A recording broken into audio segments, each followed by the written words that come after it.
will say to me. It's like somebody who is frustrated with the present.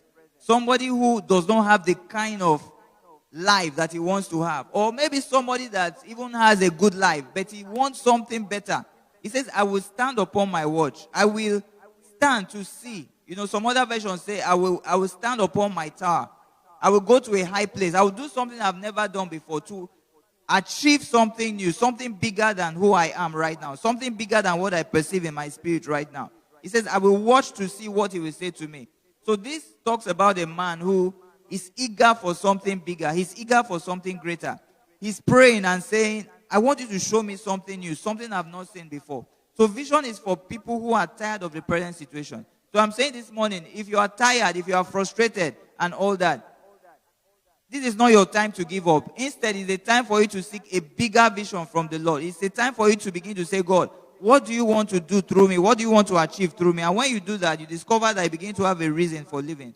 Most times, people that have a vision, when they want to give up or they want to surrender, that vision keeps them going. That thing that they want to achieve keeps them going. Remember Hezekiah.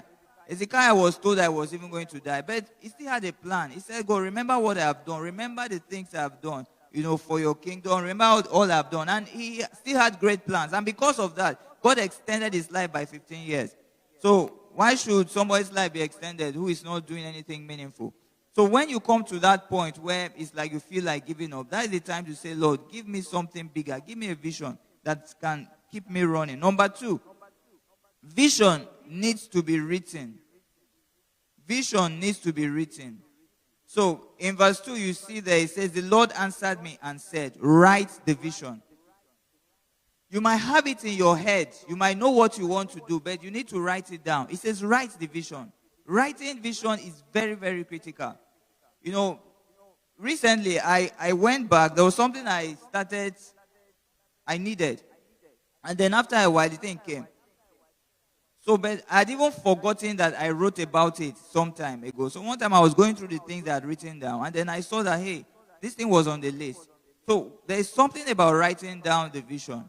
When you write it down, it's like translating what was in your heart or what was in your head. You are bringing it on paper. It's like saying, I really believe in this thing. Some people will never write their vision because the vision scares them. They're even afraid. They're afraid of it. But he's saying here, write the vision. Write the vision. There's nothing too big that a person cannot achieve. Many things that we see that people have achieved today, one time they were thought impossible. Even the people themselves thought they might never achieve it. So write the vision. Write it. It needs to be written down. And then when I say write down, sometimes it depends on the kind of person you are. You might need to record it. So everything is about putting it down, write it down, record it. Remember the 10 commandments. It had to be written down on tablets. It had to be written down on tablets of stone. So write it down. Write it down. Write it down. Don't forget. Write it down. Always write down the vision. Vision needs to be written. Do you know that if the Bible that we use today had not been written, if we didn't have it in writing as we do today, that people would have altered several parts of it? Do you agree? Even the way it is, you see the way people argue.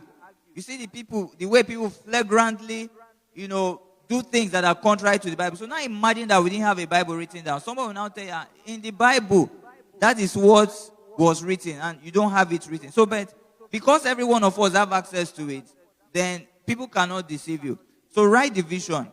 When you write down the vision, it signifies clarity. Record it. Put it down for posterity, so that even after you are gone, people can read it and say, this is what he wanted to be done. It's just like a will. When somebody, before he dies, he writes a will about his family. Then you see people begin to struggle for property and all that. But when a lawyer comes and he reads the will, that will is final. Because somebody had dared to write it down. Usually when vision is written down, there's no argument about it. Number 3, make the vision plain. Make the vision plain. So, he says, write the vision. Make it plain on tablets. Make it plain on tablets. Or what he was saying here then, the kind of tablets of stone. But now, whatever you are writing it on, make it plain. Don't make your vision complex. Recently, I was talking with somebody and someone told me that he needed to do something. So the grammar was big. So he now gave me the grammar. So I now told it to the person that was going to do it for me. And I'll reach out to the person and I'll say, okay, this is what the person wants. And I'll say, please, break it down for me in simple English. What does it mean? And I told even me, I don't understand. This is the big Oyinbo that I spoke. So I'm giving you the big Oyinbo back, So make it plain. Make it simple. Make it unambiguous. Sometimes some of us want to sound so intelligent. So you start speaking things that people cannot understand. No. When vision is involved, because vision usually does not have to do with you alone. Vision is bigger than you. Vision is going to involve a lot of people. Many, many people. That's why it says write it down. Because it's not only you. Write it down. In fact, the scripture now says, for the herald, a herald will run with it. Somebody is going to read that vision. And that person needs to understand it. That person needs to be able to interpret it. So make it plain. Make it simple. It might be a five line word. It might be whatever it is, but just make it simple. This is what I want to achieve. This is what I want to achieve. This is what I want to achieve. And you see it in organizations. They teach people vision. The vision statements, they're usually not long, not complex. Maybe like 4 lines, 5 lines. And then they make everybody in that organization to recite it by heart. Everybody knows the vision. So make it plain. Make it very, very simple. Even if you received that your vision in heavenly language, interpret it so that human beings can understand. So don't make it complex. You might have a vision in your heart right now about something you want to achieve and you're going to work with people. Please, make it simple for them. Make it simple for them. Number 4, there is a perfect time for the manifestation of vision. Because it says, for the vision, that's verse 3, Habbakuk 2:3. For the vision is yet for an appointed time. For the vision is yet for an appointed time. So there's a perfect time for the vision, manifestation of the vision. It's just like a woman who is pregnant. She gets pregnant. You don't give birth the same day that you get pregnant. You don't give birth the 2nd month. You don't give birth the 3rd month. You don't give birth the 4th month. So it's like saying, yes, I'm pregnant.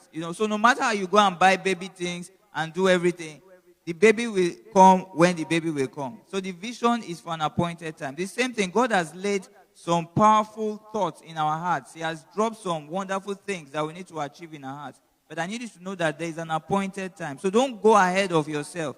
Don't go before your time. For some of us, we have a great vision. Maybe you are even sitting down, you are the GO of a ministry. But it has an appointed time. It doesn't mean because you receive vision from the one that you are going to speak to the nations, then you just suddenly run and you begin to go and speak to the nations. There's an appointed time. There's a time for learning.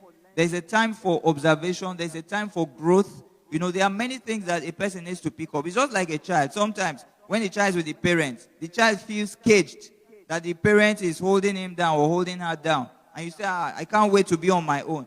It is for an appointed time. There is going to be a time when your time will come and then you start paying bills, you start doing all those things you understand. No need to rush. It is for an appointed time. So I need us to understand that you might have a great vision, but there's a timing for it. You need to understand the timing. Timing is key. Finally, number 5, be patient. Be patient. Wait for it. And we see it in Habbakuk chapter 2 verse 3, where it says, but at the end, it will speak and it will not lie. That's the vision. Though it tarries, wait for it, because it will surely come. It will not tarry. So there is a time for vision. Make sure that you wait patiently. Make sure that you seek the Lord. That period when you are waiting, that's the time to begin to get clarity. That's the time to begin to, interpret things and begin to observe and begin to see how some of the things that God told you. It's like when God told Jacob and Joseph revealed to him in dreams that his mother, father, and brothers were going to bow down before him and he will be great. The details of the vision were not given. The details of what he was going to pass through were not given. So there are times when you wait. That is when everything begins to fall in place. That's when you begin to have a perfect understanding of what is really going to go on in your life. So you might be going through a time right now and God has given you a great vision. And yet it looks like this is the worst time of your life. You have great vision, you have potential, you know what you carry, but things are not the way they should be. I'm just here to encourage you this morning. Please don't be discouraged. Even though the vision tarries, it will come to pass. Take this time as your waiting period. Take this time as your developmental period. Take this time to pray. Take this time to seek the face of God. Don't be discouraged. The vision will surely come to pass. God bless you.